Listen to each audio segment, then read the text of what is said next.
आपने निर्भया केस लड़ा, उसके लिए बहुत बधाई। उसके बाद बहुत सारे कानून बने, लेकिन कहीं ना कहीं अभी भी जिस प्रकार के केस होते हैं उसको लेकर क्या कहेंगे?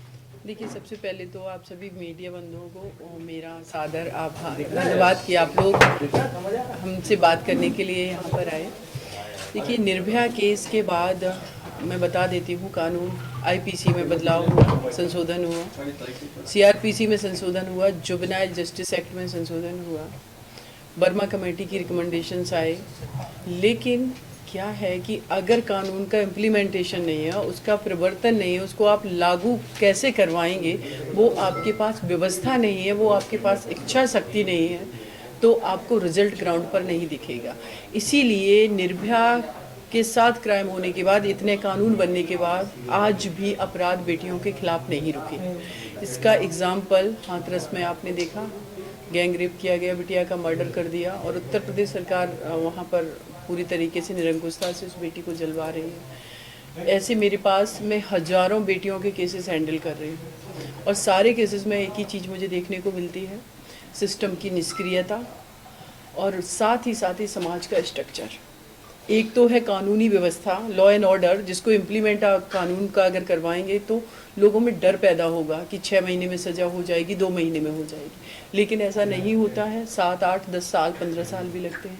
कानून का डर नहीं है। दूसरा, अगर हम दूसरे पहलू पर बात करें तो हम, मुझे लगता है, जिस समाज पूरी तरीके से फेल है, वो ये है कि हम अपने बच्चों को वो ट्रेनिंग नहीं दे रहे कि बेटियों का कैसे सम्मान करना है।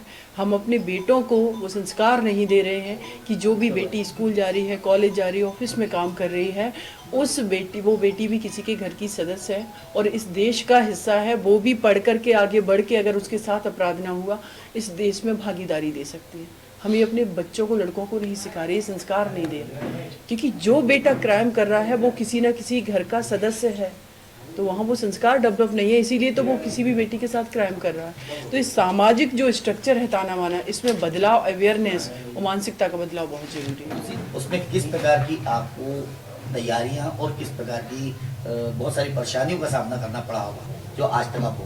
देखिए, अगर तैयारियों की बात करें तो मैं एक चीज़ आपसे कहूँगी कि इस देश के अंदर अगर डेथ पेनल्टी की बात की जाए तो उसमें कन्विक्शन कराने वाला मुझसे अच्छा कोई वकील नहीं आपको मिलेगा।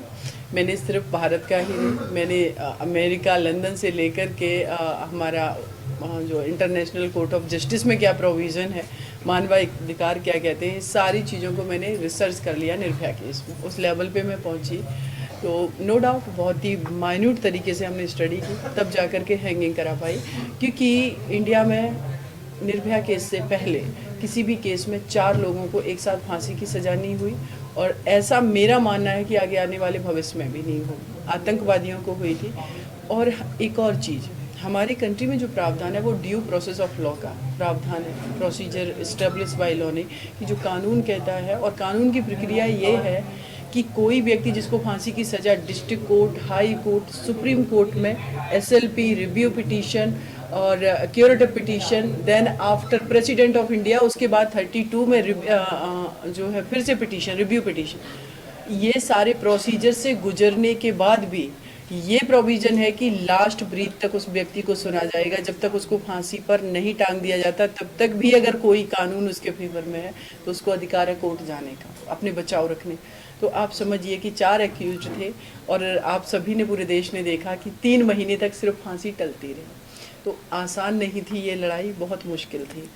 लोग मुझसे ये कहते थे, ऐसा कभी हुआ है देश में कहीं फांसी होती है, रेप में कहीं फांसी हुई है, मर्डर में कहीं फांसी हुई है?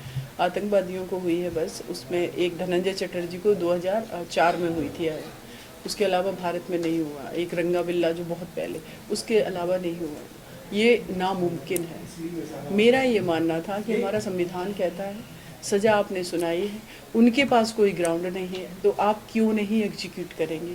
तो सर, आपने जो पहले सवाल किया कि इतने कानून बने, वो विफल क्यों रहे, तो उस जो कानून था हमने उसी को तो इम्प्लीमेंट कराया। बस इतना सा ही है इस देश के अंदर, जो जहाँ है, जो कानून है, जो व्यवस्था है, वो उसी तरीके से लागू हो जाए, लोग ईमानदारी से काम कर लें, फिर चाहे आपके घर की बेटी हो, मेरे घर की बेटी हो, या किसी भी तरीके की कोई भी समस्या हो, इस देश में बहुत समस्याएं नहीं है, हम लोग बहुत पेशेंस वाले लोग और बहुत ही यूनाइट होकर के रहने वाले लोग हैं। ये मेरे भारत का कल्चर है। ठीक है, मेरे पास भी केसेस आए और हमें जो भी लड़के हैं उन्होंने अप्रोच किया, क्योंकि लड़का लड़की आपसी सहमति से जब संबंध बना रहे हैं तो वहाँ पर एक लड़का अपराधी कैसे हो गया, ठीक है। लेकिन वहीं पर जब पोक्सो एक्ट की बात आती है तो कानून कहता है कि अगर लड़की नाबालिग है और उसने आपसी सहमति दी भी है, उसकी सहमति है, तब भी उसको अपराध माना जाएगा अगर वो लड़की कंप्लेन करती है तो। ये प्रावधान है। अब समाज का स्ट्रक्चर आप समझिए कि एक बेटा बालिग है, एक बेटी नाबालिग है, दोनों आपसी सहमति से संबंध बना रहे हैं और बेटा जब संबंध बना रहा है तो बेटे के ऊपर चरित्रहीन होने का दाग नहीं है, और वो बेटी अगर पता भी चल गया तो कौन उससे शादी करेगा, उनकी बेटी चरित्रहीन है, ये सामाजिक ताना बाना है। और जब ये चीज़ें पता चलती हैं परिवार को, समाज को, तो परिवार भी क्या करता है, वो बेटी भी क्या करती, नहीं इसने तो मेरे साथ ज़बरदस्ती की थी, मेरा अपहरण कर लिया, और उस बेटे के खिलाफ भी मुकदमा हो जाता है। तो इस पर सुप्रीम कोर्ट का भी जजमेंट आया है कि अगर जो बेटियां बयान दे देती हैं कोर्ट में तो उस बच्चे को, जो भी लड़का है, उसको रियायत मिल जाती है, बेल मिल जाती है, एक्विटल भी होते हैं। लेकिन इस ताने बाने की वजह से वो जो उनके रिलेशन हैं उसमें एक चरित्रहीन होता है और एक जो होता है कि ये चीज़ें समाज में एक्सेप्टेबल हैं कि एक लड़का अगर रिलेशनशिप में है, उसका अफेयर है। इसको कितना सही मानते हैं? क्या वो केस बार-बार जैसे डेट पे डेट दिया है, कुछ होते हैं, इसका क्या कारण रहता है कि उसको सजा पाने में वर्ष लगता है? देखिए, अगर पूरे सिस्टम की हम एक मिनट में आपको बताते हैं। एफआईआर आप एक थाने में दर्ज कराने जा रहे हैं, उस थाने में पुलिस की संख्या कम है, या वो पुलिस संवेदनशील नहीं है, या वो पुलिस जातीय वर्चस्व के वजह से आपका सपोर्ट नहीं कर रही है। आप अगर गरीब हैं तो वो सपोर्ट नहीं कर रही, मैटर को सीरियस नहीं ले रही है। ये थाने के स्तर पर हो रहा है। अगर वहाँ पर चार्जशीट 1 साल में 2 साल में फाइल होगी तो वो मुकदमा 2 साल बाद 1 साल बाद कोर्ट में जाएगा, और जब कोर्ट में जाएगा तो जो व्यक्ति जो पीड़ित है वो अगर किसी गांव में रह रहा है तो 2-3 डेट ऐसे निकल जाती हैं कि बेचारे को पता नहीं होता, कभी समन नहीं मिला, कभी उसके पास किराया नहीं है कि वो डिस्ट्रिक्ट कोर्ट में पहुंच जाए। इसमें 2-3 डेट निकल गई। कभी जज साहब छुट्टी पर हैं, कभी दूसरी पार्टी का वकील नहीं आया, कभी सरकारी वकील नहीं आया, कभी जिसको समन दिया गया गवाही के लिए पुलिस को, डॉक्टर को, वो लोग उस दिन नहीं आ पाए। ये पूरा हमारा सिस्टम है। अकाउंटेबिलिटी नहीं है किसी की, उत्तरदायित्व तो नहीं है कि आपको ये अकाउंटेबल आपको रहना पड़ेगा, आपको जवाबदेही देनी पड़ेगी।